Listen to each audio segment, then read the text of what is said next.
Everybody Hates Rand is a Wheel of Time podcast that will contain spoilers for all 14 books. So if you're anti-spoiler, pause this, read all 14 books, and come back. We'll be here, waiting. Our title is a joke and is meant to be taken as such. In the context of this podcast, everybody refers to us and our cat. You are free to feel however you want about Rand, who is a fictional character. Don't DM us.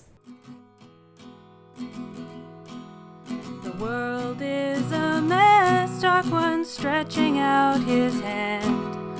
The dragon's reborn, the fire's been fanned, but everybody hates Rand. Everybody hates Rand. Everybody hates Rand. Guess what time it is, people? Guess what time it is? Crunch time. Cookie crunch. This is Everybody Hates Rand. I was kidding. Your friendly neighborhood Wheel of Time podcast. I wasn't entirely positive Emily was going to remember to do it.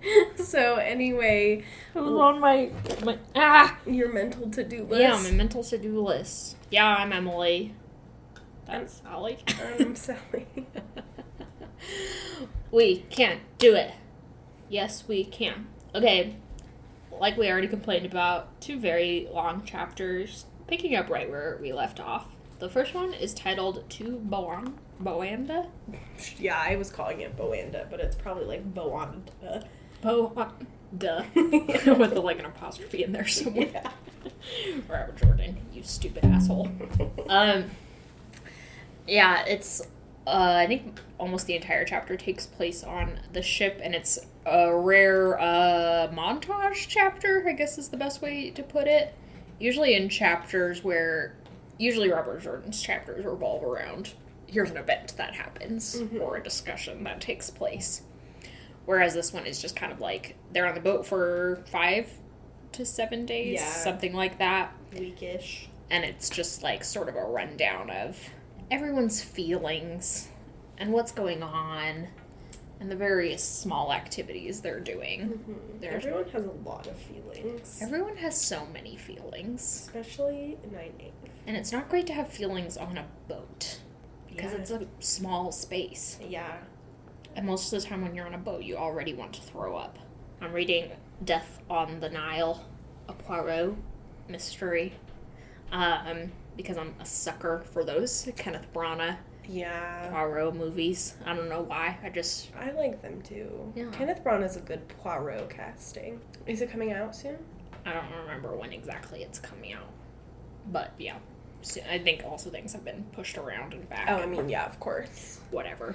I mean, like Emily and I were talking about yesterday, I know Agatha Christie is a slightly problematic character because she was writing books in the, early 1900s. Mm-hmm. So she is a little racist. I wouldn't say a little. She's a lot racist. She's a lot racist, and everyone's kind of sexist. It's all just sort of, But there is something just like, that just hits right in the serotonin receptors about Poirot just solving mysteries. I like Poirot as a detective because he's quirky and he's not sexualized in the way that most quote-unquote famous detective figures are. Yeah. Like, it was so weird watching Sherlock on BBC and them trying to make him sexy in some way. Oh. And I'm not saying, like, Sherlock Holmes can't have a vibrant and exciting sex life and himself be sexually attractive to people. I'm just saying the BBC intentionally was like, we're going to make him sexy TM. Yeah. And it was like, ooh, no. I just want Poirot, a, like, Belgian man in his 60s or whatever, with infamously terrible mustaches. Yeah. Who's just like, no one's gonna want to fuck this gentleman. Okay, no. He's so delightful. No, I am currently working my way through the complete Sherlock Holmes. We're having a very, like, famous detective period in the EHR headquarters. And just, like, I find Sherlock Holmes as presented by Sir Arthur Conan Doyle, like, very charming and funny and delightful. He's great. He's just an eccentric little man. Just like an odd little man who's like, this is my friend John Watson, I'm in love with him, nobody talk about it. But I'm just going to be like delightful and do my thing. And then every adaptation they're like, don't you want to bone Sherlock Holmes? And I'm like, not particularly. Not really. I feel like The man sees everything, right? Yeah. That's, like, the whole point. Yeah. Imagine being like, and now I'm gonna get naked in front of this dude. Yeah. Be like, don't look at me. Yeah. Don't speak to me. I don't want to know your weird perceptions Yeah. of me. Already the mortifying ordeal of being known is present. And with Sherlock Holmes, it's just so much more present. Yeah, they'll be like every story starts out basically with him being like, oh, Watson, I know exactly what you're thinking. And Watson's like, how the fuck do you know exactly what I'm thinking? Watson's like, what? It's like magic every time to Yeah, Watson. he's like, whoa, I know, they're very charming. You have to love him for that. Yeah.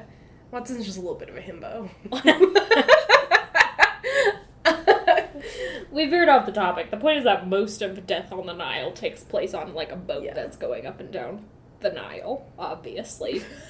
Shock. What?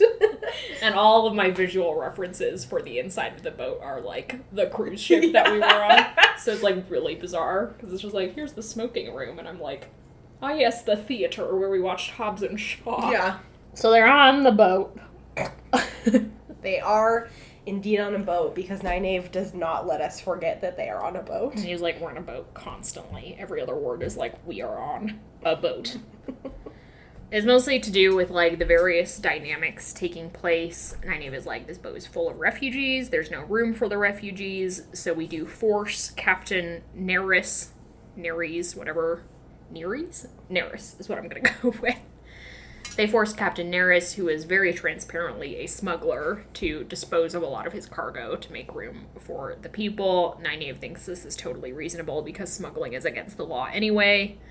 Other various characters are like, I mean, we don't really have a right to just revoke this dude's livelihood. Yeah. Smuggling is probably not a totally victimless crime, but, I mean, he's not like a serial murderer transporting bodies. Also, like, I feel like smuggling in the time of monarchy just means stealing things from kings and queens and selling them to other people, so... Yeah.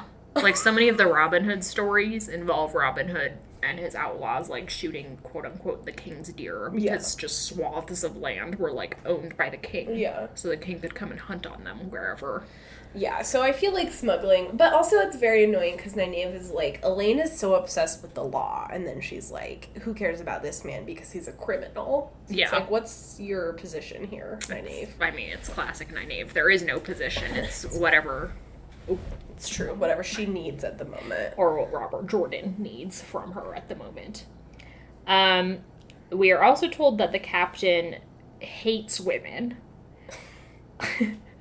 This is not explained to us, like, what his vendetta is. He's just a really sexist, I guess, misogynist dude. And Nynaeve is, like, bewildered by this. She's like, I have never met a man who truly did not like women. And I'm like, every man you have ever spoken to in this series, Nynaeve, has exhibited either subliminal, misogyny, or Robert Jordan just, like, did not know how to write.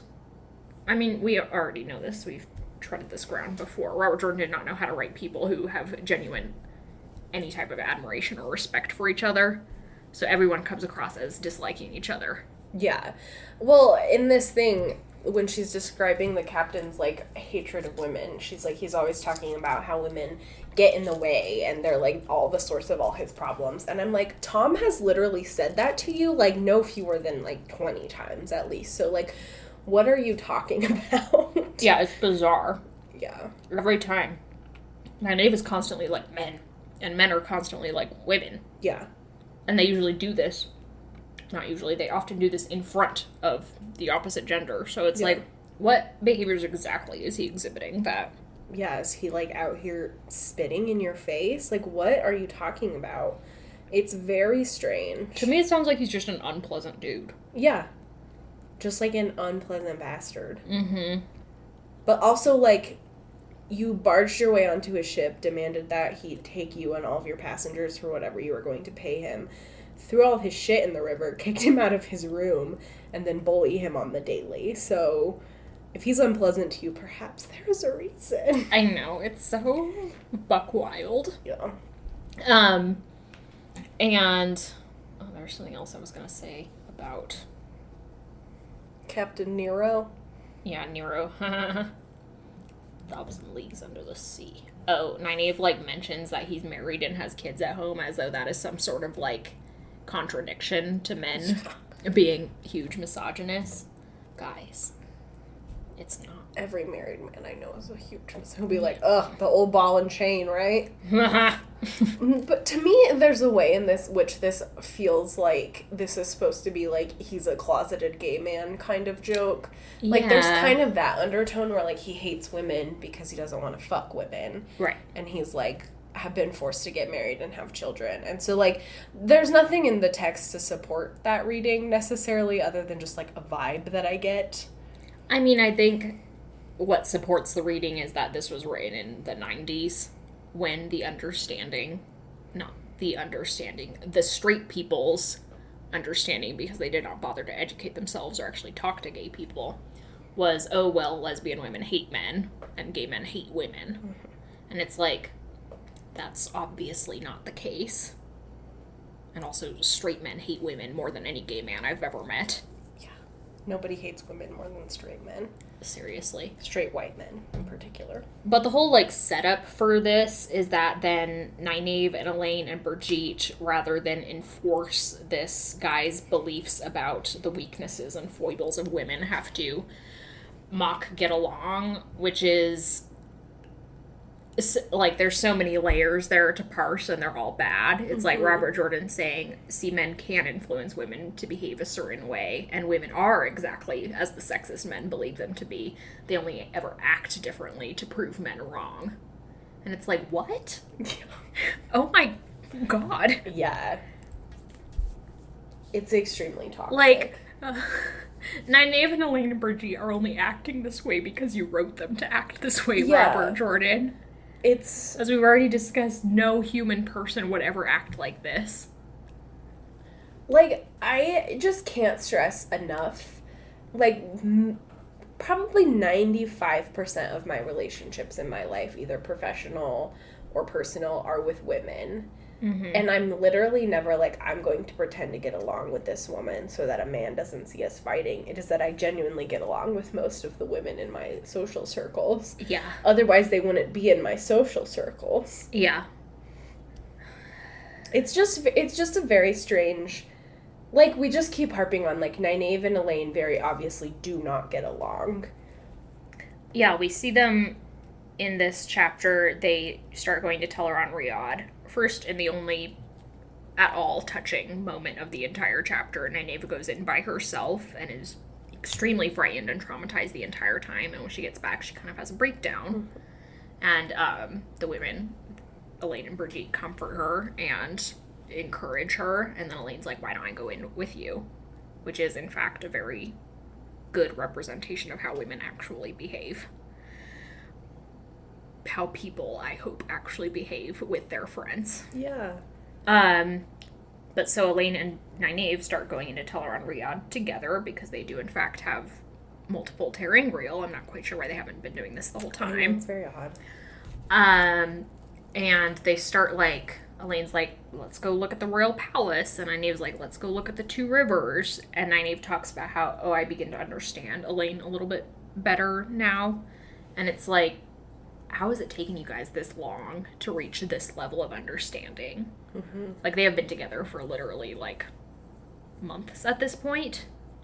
And it's like, pretty much the first thing you do when you're forced to be with someone for long periods of time is really fight to establish common ground. Oh. And that's like, let's get into each other's tragic backstories, but, like, where are you from? It's like the classic first date scenario. Do you have siblings? Oh, I have siblings. I know what that's like. Common ground, you know? So, just, what? Yeah, it's just very odd. Especially Nynaeve says when they're walking through the palace in Camelin, she's like, of course Elaine believes that the world should revolve around her because she grew up in a place where the world literally did revolve around her. And it's like, Nynaeve, how did it take you this long to come to that understanding of a princess? Like, that's, like, Elaine is literally going to be the leader of this country. Of course, everything was, like, catered to her every whim. Like, what? Yeah, and one assumes the reverse is happening in Elaine's point of view when they visit the two rivers is like, oh, of course Nynaeve is stingy with money. This place has no money. Yeah, like of course Nynaeve is bossy. She was basically like the spiritual leader of the this boss city or this little town. So it's just like, it's just this like very confused. Like I could see it from Elaine's perspective, being like, I don't understand how poor people work. But the fact that Nynaeve is just like, this isn't an excuse for Elaine's behavior, of course, but that Nynaeve just can't fathom how rich people work. Yeah, especially because odd. she's spent time in the Stone of Tyr. She's spent time with a huge variety of different people in the White Tower. Yeah. She spent time in Shinar, like in the, not I think the royal household, but in a nobleman's house. Yeah. So, yeah, it's sort of like the break in empathy here is bizarre, especially considering that pages earlier we had Nynaeve set up as this, like, weird Khaleesi figure with all the dirty refugees trying to grab her hem because, oh man, she paid their passage. Yeah. Which, I hate when that happens. Yeah. That's such a horrible image. Of course, Nynaeve is, like, embarrassed by it and, like, get away from me, but I'm like, why does this have to be part of the... It just feels like female characters are often positioned where they get to save masses of people. Mm-hmm. And this whole chapter, honestly, feels like Robert Jordan backtracking from how terrible everything was in the last chapter in terms of violence and them starting a literal civil war. Mm-hmm. Like, he's like, okay, I know that made them look bad, but hey, look, they do help poor people. They're very generous. Like, come on. They're the good guys. Yeah. And I'm like, buddy, I wasn't doubting that they are the quote-unquote good guys. Yeah, but that doesn't mean they're actually good people. Yeah. I certainly did not think that you handled that situation with any sort of nuance. Mm-hmm. But, you know, at this point in my life, I'm more willing to blame the authors than the characters. Yeah, I mean, like, it's just, I think the situation would have been so drastically different if, like, any of our male leads were in that situation where there, like, would not be the narrative compulsion. Like, maybe for, like, I could see it for, like, Rand and Perrin being, like, guilt-ridden, but I feel like there would not be the literal narrative compulsion for them to, like, gather masses of children onto a boat. Like, there's very much, like, Nynaeve as mother figure where this has to happen. Yeah, we see almost a parallel of this scene with, like, Matt yeeting himself onto a riverboat in the dead of night in Tarvalon, and then, like, he exits a few days later with Tom and immediately runs into a bunch of refugees, and Matt's just, like, throwing gold at them in, like, a don't look at me type gruff way. And it's like, yeah, the just framing of heroism as gendered in very specific ways is troubling. Yeah. And I also, like, recently had a really good conversation with one of my friends about, like, how we don't, as a society, I think... No, this isn't what I'm trying to say. It's just, like, the ways in which pity is actually a much more destructive emotion than we give it credit for. Where people are like, oh, I don't want you to pity me. And everyone's like, wow, they're just, like, too proud and stuff. And it's like, I can understand not wanting to be pitied. But it's because when you, like, look at people who have, quote-unquote, come down in the world, who are poor or homeless or a refugee, you're like, ooh, I have to feel pity for that person, so I recognize that I am not that person. Yeah. And so it's just this, like, very gross scenario in which Nynaeve and Elaine have just been fighting about money, have just been fighting about politics, and then it's like, oh, don't worry, they're gonna feel bad for a lot of women and children, and it'll be okay. Yeah, pity is essentially a psychological distancing technique. Mm-hmm. It's not really a creation of empathy. Certainly you feel pity when you have empathy, but it doesn't actually constitute action. Yeah, like, because having actual empathy for this situation would have been Nynaeve being like, maybe I shouldn't put myself at the mercy of a man who is holding this entire country hostage. Yeah. Like, maybe I should not insert myself into this political hotspot. That would have been empathy for the people of Samara. Yeah. You know, like, having an intelligent, holistic response to the political situation, as opposed to being like, oh, we did it bad, why don't we help these 20 people in particular? Yeah. Like, I'm not saying it's bad of them to help them. Yeah, of course. Just, like, narratively is a really clunky and unsuccessful redemption for Nynaeve and Elaine. Yeah. They meet 3 women on the boat. One is Merrigan, who we will find out is Moghedien in disguise, and is probably indicative by the fact that she's like, these are my 2 sons, and they are silent.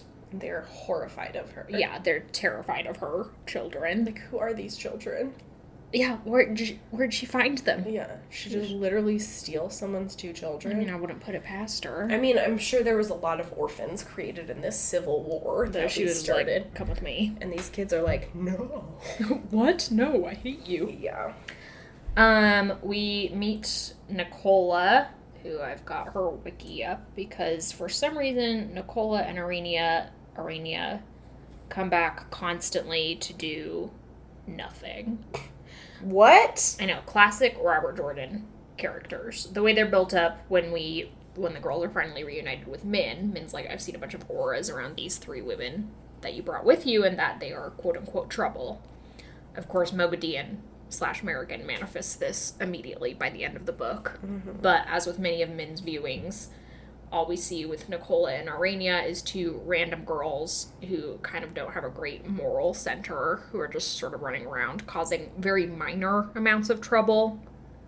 And it's like, you keep waiting for the other shoe to drop. Mm. And like, is one of these girls gonna be a dark friend? Is one of these girls gonna do something so stupid that it actually endangers someone?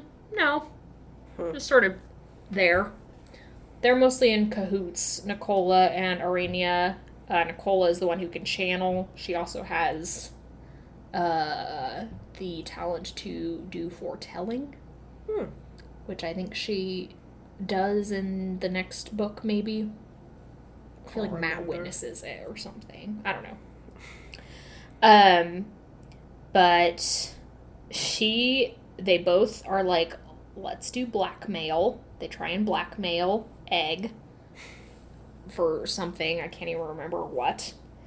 Then they run away from the Aes Sedai rebel camp to the White Tower, where they give some information.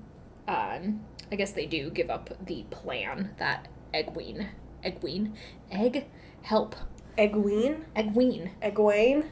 they give up a plan that the rebel Aes Sedai have to infiltrate the tower, and so that sort of, ends up with Egg getting captured. But again, it's like, that's not quite enough for them to justify their position in the plot this early on, I guess.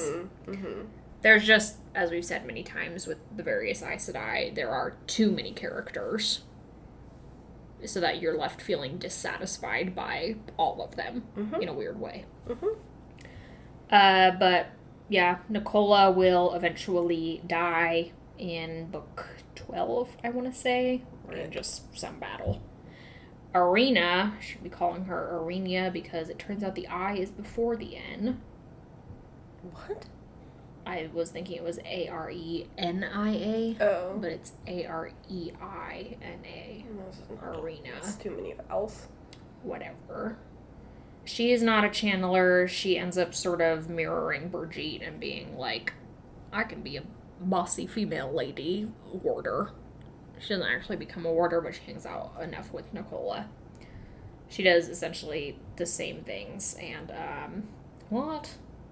according to the wiki, Nicola did bond Arena as a warder, though illegally. This is according to the Wheel of Time Companion. Oh. Which is, I know, technically canon, but my opinion is that if it's not in the text, then it's irrelevant. I would concur.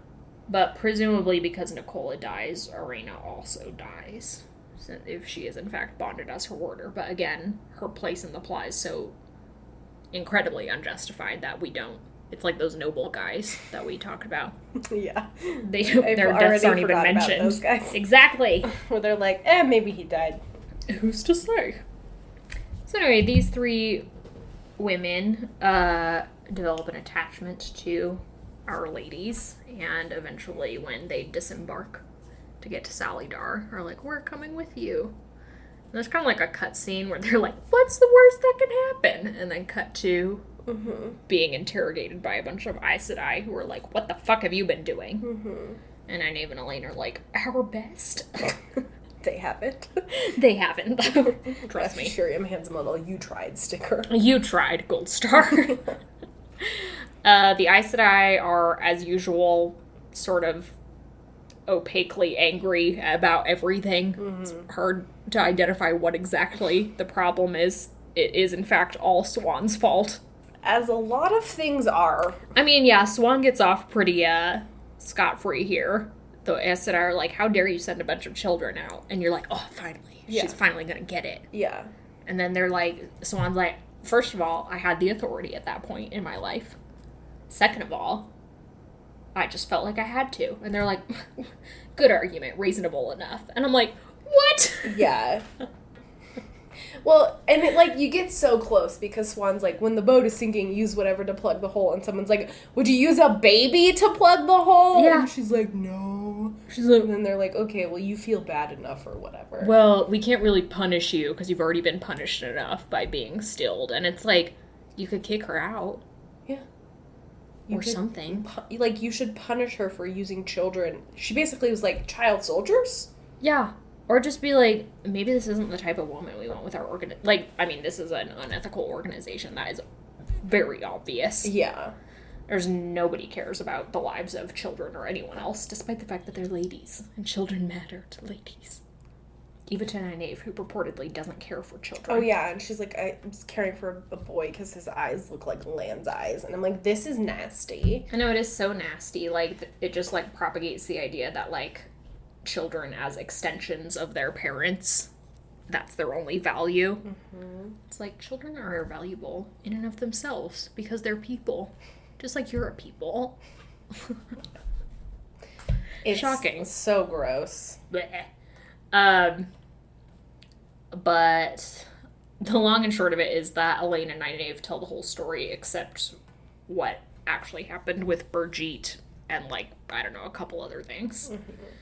But they get all of their money confiscated, which seems pretty rude. Yeah. Considering, like, I don't know, they earned it. Yeah.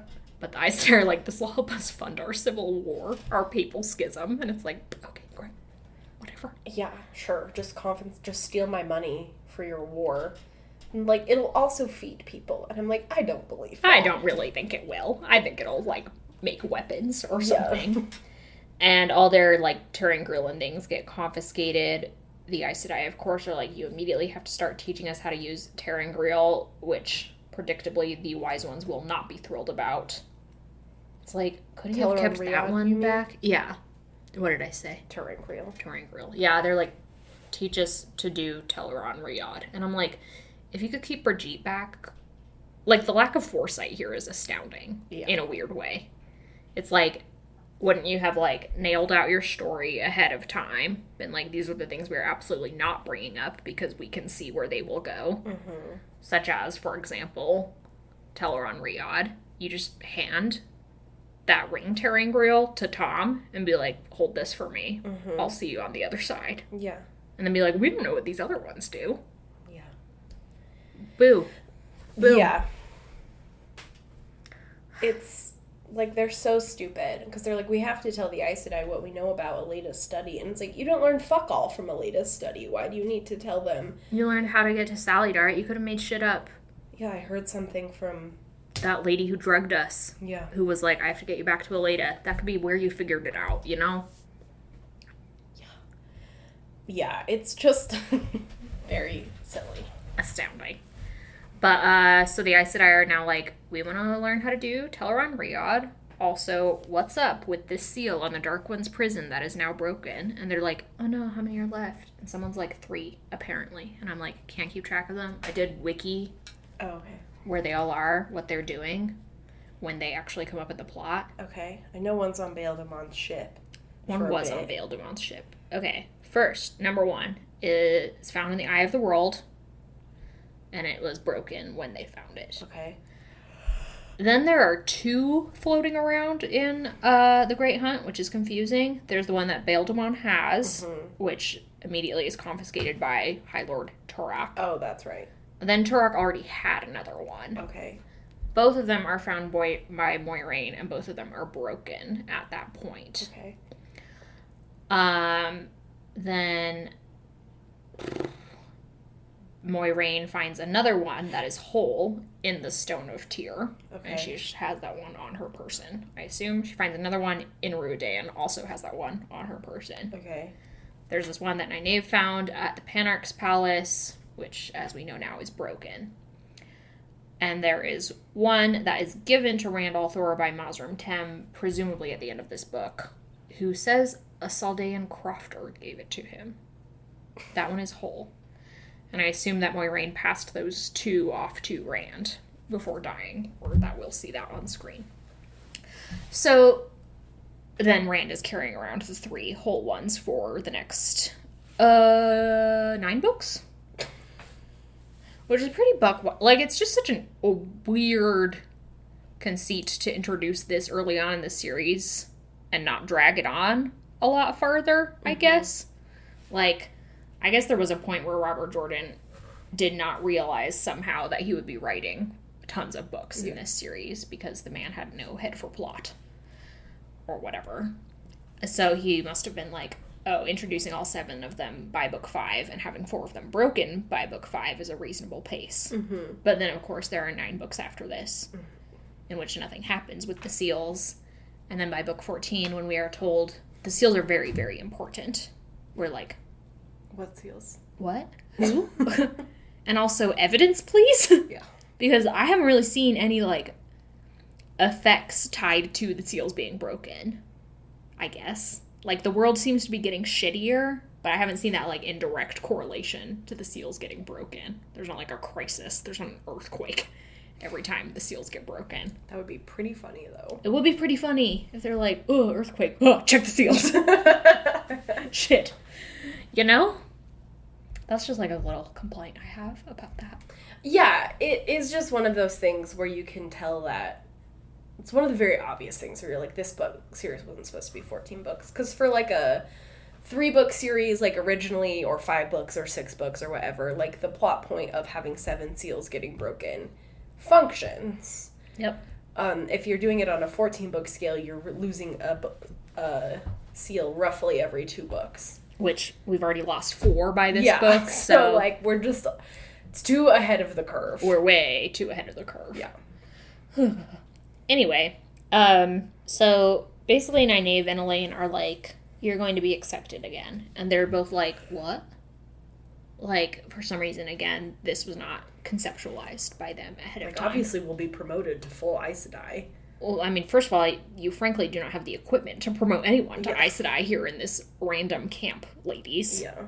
And second of all, have you ever had a good experience where Aes Sedai actually promoted people based on merit? No. No, they're the fucking worst types of bureaucrats. Yeah, we find out Fowlane, or whatever her name is, has been accepted for like 8 years. Yeah, she was a novice for a crazy number of years and accepted for a crazy number of years, and it's just like, becoming an Aes Sedai is based purely, it would seem, upon brown nosing. Like, how good are you at inserting yourself into... Yeah, it's very deeply political. Yeah, so it's just like, ladies, you're so stupid. But they eventually are freed, and the men are like, do we want to get out of here? And they're like, no, we have to stay, but you can take this money and go. Which I think it would have been hilarious if they were just like, oh, okay, see ya. Bye. Goodbye, have fun. Instead they're like, no, we can't leave you with people who are going to attempt to attack the White Tower. Yeah. That seems like it will surely end with your deaths. And they're like, no, don't worry about it. We will be piecing out once again on another road trip 1 book from now. It's all good. And Gareth Bryn is like, hey, Uno and Cheyenne Arens, do you want to, like, help train my army? And they're like, yes, would be fab. And he's like, Tom, do you want to play fantasy chess with me? / this is code for, do you want to help me, like, unpack all the politics going on here? And Tom's like, I would love nothing more. Ex-lover of the same woman that I am an ex-lover. Ew. Nasty. I do think it's hilarious that Bryn is, like, really curt with Elaine. Yeah. Elaine's like, oh my god, Gareth Bryn. And he's like, hi, Elaine. Moves on. Yeah. And she's like, oh my god. She's like, we'll deal with that later. She's like, my mom couldn't possibly have hurt him that badly. And I'm like, I mean, first of all, he's simply not in a position. You're not in your mother's palace anymore. He doesn't owe you anything. Yeah. Perhaps he disliked you the entire time. Has that ever occurred to you? Because you're a brat. He was just like, I hate this girl. And I hate Gawain. Glad I can get on board with. That's a lad I can get on board with. He unfortunately did join a domestic terrorist organization. It's a conversation he and I need to have next week when we get lunch. Win some, you lose some. But we're figuring it out. I mean, Gareth Bryn is as shitty a father figure as they come. You should see when he reunites with Gawain. Gawain's like, I did it bad. And Gareth Bryn is like, yes, but I will enable you to keep doing bads. All the men in this series are literal garbage, except for Davram Bashir. I know, it's so funny when the ladies keep infiltrating the White Tower and being like, who is Davram Bashir, and why is Elena so upset that she cannot find him? And his entire army. And Davram Bashir's like, hey! It's just like a whole army he's managing to hide. I know, I love him. It's so funny. He's such an icon. So that's taken care of. Then Min goes off with Elaine.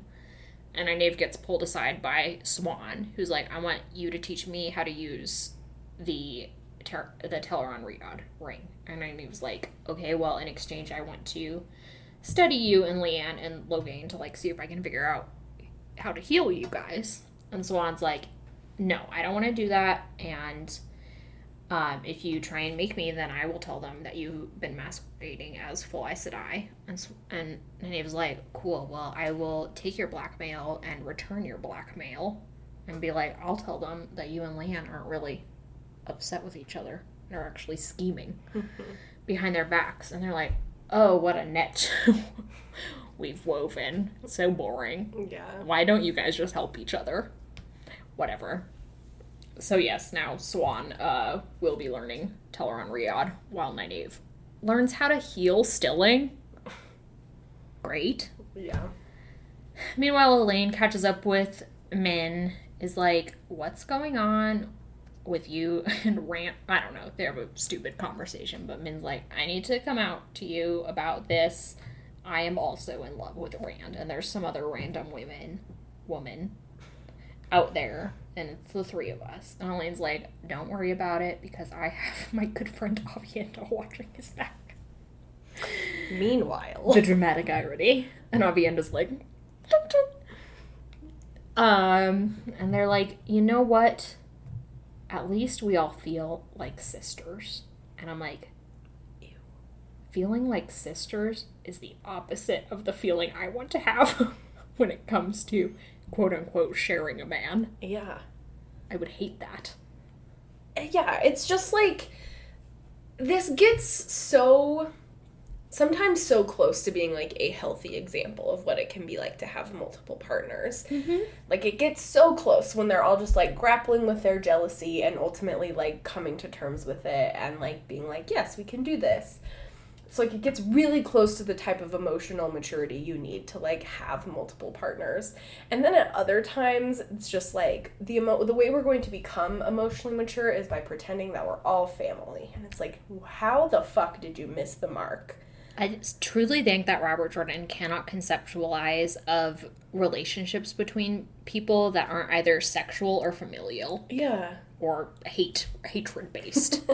He, like, doesn't know that the friendship tier exists. I just missed that. It's not on his Maslow's hierarchy of needs. He's like, okay, two girls are moderately close. They must be like sisters. And I'm like, did you know people can have intimate friendships? No. Have you heard of friends? No. Frank? He's like Asmodeus. Asmodeus. Friends? Friends? Has anyone ever used the word friend in the Wheel of Time series? I don't know. Does it not exist? Because come on. Oh my god. Yeah. You're either sisters or you're coworkers. There's no in between. I'm like, it's why the men nuts. can't be friends with each other. Exactly. They're like, well, we're not sisters and we're not coworkers. There's simply nothing left. Matt's for like, us. I thought we were sisters, Baron.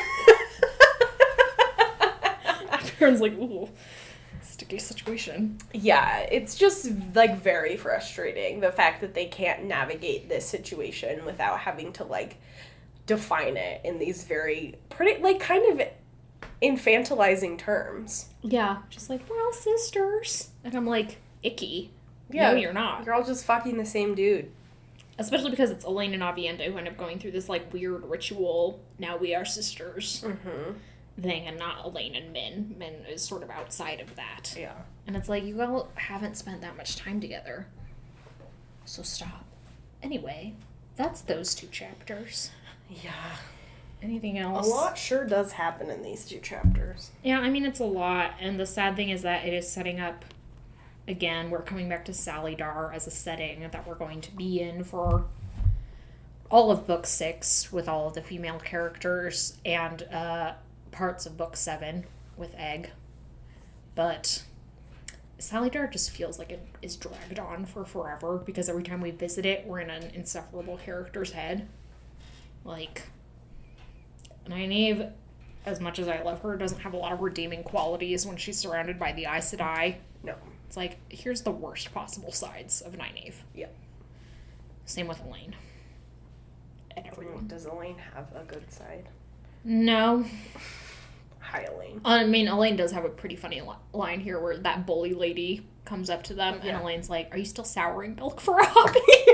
That's pretty good. I was like, that is a good one-liner. Yeah. Elaine is great as, like, the background character, like, in Book 2 when the, Shantran woman, like, the, oh my god, I can't think of the terms. Yeah, when the demon gets freed, Yeah. and like, Elaine's like, good for punches you! the lady, and she's like, good for you! Like, she can be very funny. But most of the time, only when she's just, like, gassing other people up. Like, she's basically just supporting Nynaeve in this conversation. She's like the hype yeah, man. she's just a hype beast. Hype beast. What? That's the lane. She just exists to hype other people up. Okay. At least I think that's what hype beast means. Now Now I have to look it never up. heard hype beast. Oh, hype beast generally refers to a person who's devoted to acquiring fashionable items, especially clothing and shoes. I feel like that does also describe Elaine. I feel like, yes, this Elaine is a hype beast. Not in the way that I meant, but Well, good for her. obsessed with acquiring clothes and shoes. Yeah, that's true. Obsessed with acquiring clothes. According to Merriam-Webster. That's good. Okay, anything else? Nope. I Okay. think I have said all the words in my brain. Next week we would have 2 chapters, but I'm actually not sure of that. I think I'm probably going to go through and edit the reading schedule a bit, because I made a very weird choice and I have the epilogue all on its own, when the epilogue is like 2 pages. I mean, So, I wouldn't put it past us to What talk I about it was for 30 doing minutes. there, but I'm assuming there will be the same amount of episodes. We will just splice it up a little differently, because we are now entering air horn noises climax zone. But next chapter specifically involves everyone in Kyrian, and Rand receiving the news that Morgause is quote-unquote dead, and also Matt's girlfriend trying to kill him. So, that'll be fun. The Troubles. The Troubles. Quote-unquote. But thank you for listening. Thanks for, our theme song, Lynn Mackenzie. Thanks for supporting us on Patreon. This week, at the time of recording, which means last week when you're listening to this, we released one of our In an Hour or Less series. Sally talked about Aristotle's Poetics, which is one of the foundational literary theory texts because it's the oldest in Western literature / history, which I did not know. And, all the usual stuff. We're still watching Watchmen, much to Devin's chagrin. We are slowly Poor going Devin. through it. Emily is still, much to her chagrin, I'm sure, blogging about A Memory of I'm Light. speeding it up because I don't want to end 2020 still in a memory of light. Would be the worst. I feel that 2020 was cursed by me reading A Memory Yeah, of it's Light. Emily's fault. It's my fault that it's so bad. And you can get graffitied books at the $10 level. So lots of Yeah. good stuff over on our Patreon if you want to check it out. It's all fun.